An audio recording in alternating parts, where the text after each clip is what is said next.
Hello, and welcome to Stitches and Stories at the Baker Estate Library and Archives. I am the author, and this evening we will hear the cautionary tale of the well. We will learn about this legendary well in the form of a folk tale.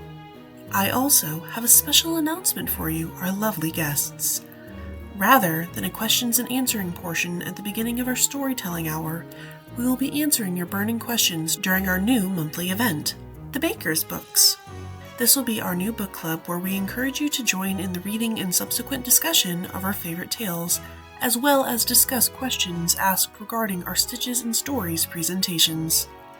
We will have a box at the front desk where you can submit your book suggestions. We will post our selection by the end of the week, as well as our meeting schedule.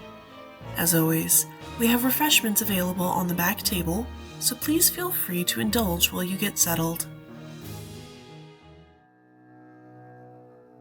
There is no such thing as a deal with no strings. Everything has a cost, and if you are unable to pay it, you could even lose your life. This is a lesson that William had to learn the hard way.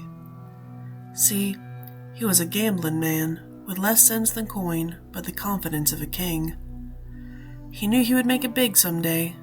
He would gamble his way to royalty, though being in debt to several severe swindlers and having been kicked out of his home after stealing, William was far from the high life. He could often be found sleeping off an unpaid tab in the stalls behind the local inn, hoping he could scrounge enough sympathy to buy something hot to eat.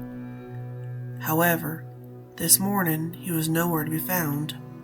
See, William had received a letter spelling out every single cent of debt he owed to a Mr. Jiroko.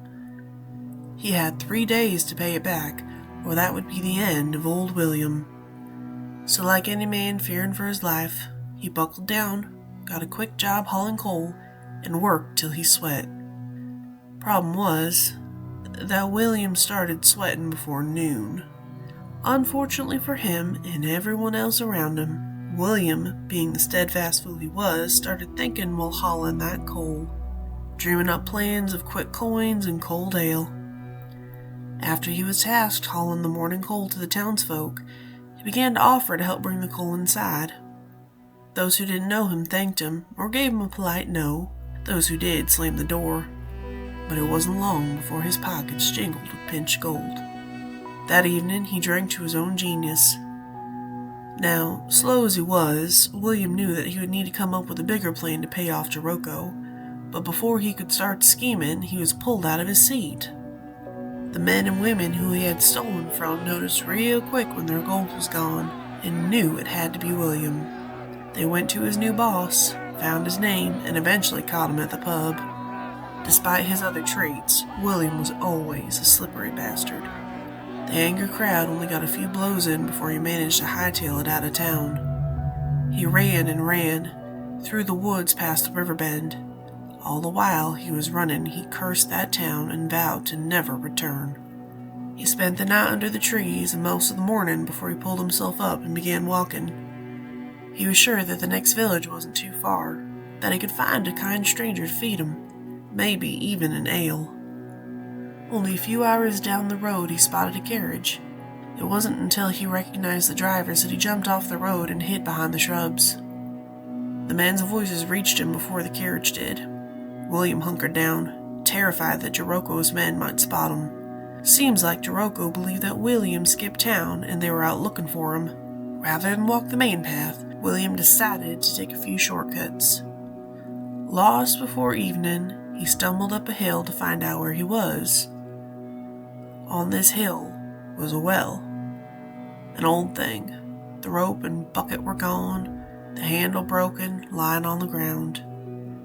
Tired, hungry, and thirsting, William stared at the well and let out a great sigh. Well, it's not like my luck will get any worse. He dropped a coin in and wished for a pint, hoping that the well still had a little magic left in it. The coin dropped silently for a long while. He almost gave up listening for the noise. But eventually, rather than a splash or a thud, he heard a series of clinks, as though the coin had dropped onto many others. William heaved himself up on the edge of the stone and peered down. Nothing but empty darkness. But as he got back to his feet, he noticed there was now a tankard sitting not 3 inches from his hand. With almost no hesitation, he scooped it up and drank the ale down. It was delicious. He tossed another coin down, and sure enough, the plate of pies he asked for appeared.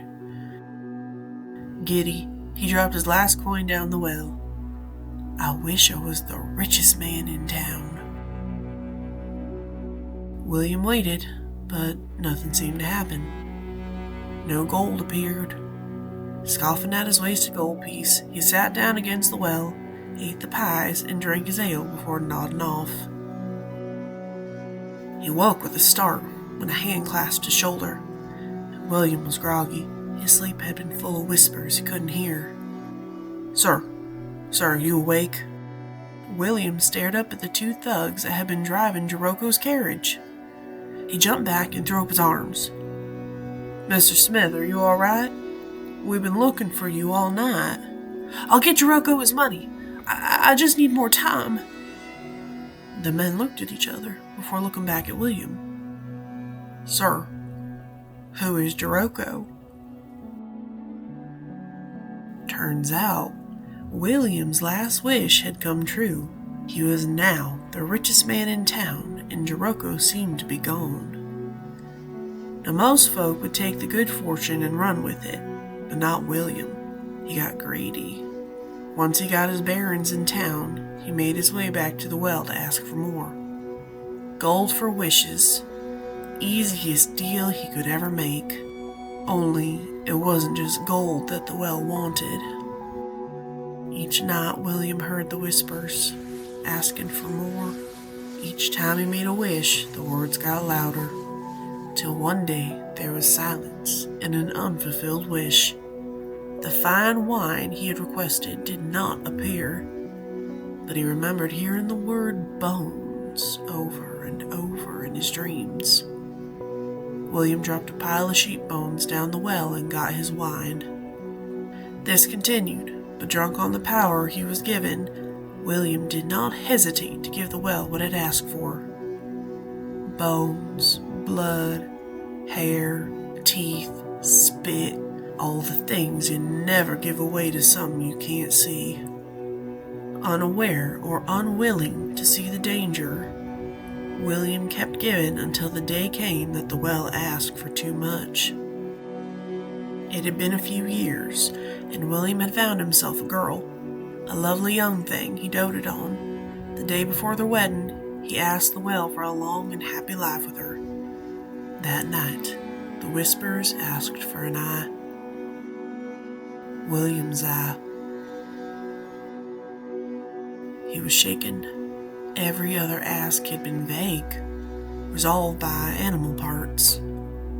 He spent most of the next morning shuffling his feet before he decided he could trick the well. He had his men round up some poor fool who owed him money.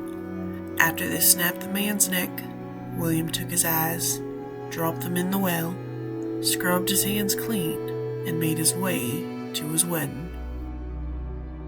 Given that things couldn't be happier between him and his wife, William was convinced he had successfully tricked the well. It wasn't until his son was born that the truth dawned on him. His son was sickly and was likely to die. His wife had fallen ill, and no healing would touch the fever. William made a desperate plea to the well to heal them. He dropped a large bag of gold and a live goat down into the dark. The goat's screams didn't last very long. That night, he slept poorly. Not only did the well want his eye, it now wanted his tongue in his left hand. William refused, but he didn't try to trick the well this time. He merely ignored it.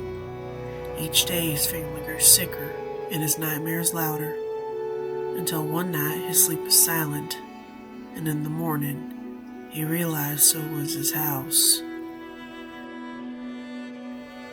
After burying his family, William raged. He cursed the well and what it had done. He wholly believed that it had killed his wife and child. Drunk and incensed, he made his way back up to the well with a plan. He waited until the sun went down before he started swinging that hammer. It wasn't until the first stone fell into the darkness that he realized he hadn't been the only one yelling. A deep, rumbling growl began. Frozen in shock and fear, William stood, hammer raised as the growl got louder.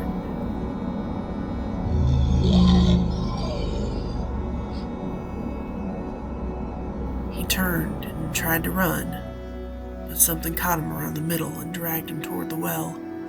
He scratched and scrabbled at the ground, then the stone edge of the well, before he was swallowed up whole. Nothing was left but a hammer, scratch marks, and some bloody gold pieces.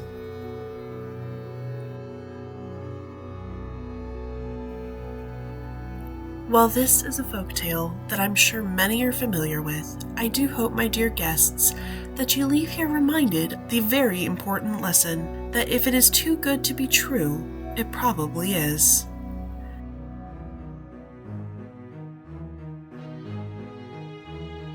We have done some research into what creature or spirit that this well may be based off of, but so far the results have been inconclusive. There is a new exhibit displaying what we have found, along with our apprentice's latest works. As always, please feel free to explore and inquire. As a reminder, we will be accepting book choices at the front desk for our new book group. Please keep an eye out for our book selection and schedule. We thank you for attending Stitches and Stories with the Baker Estate Library and Archives. Have a pleasant evening.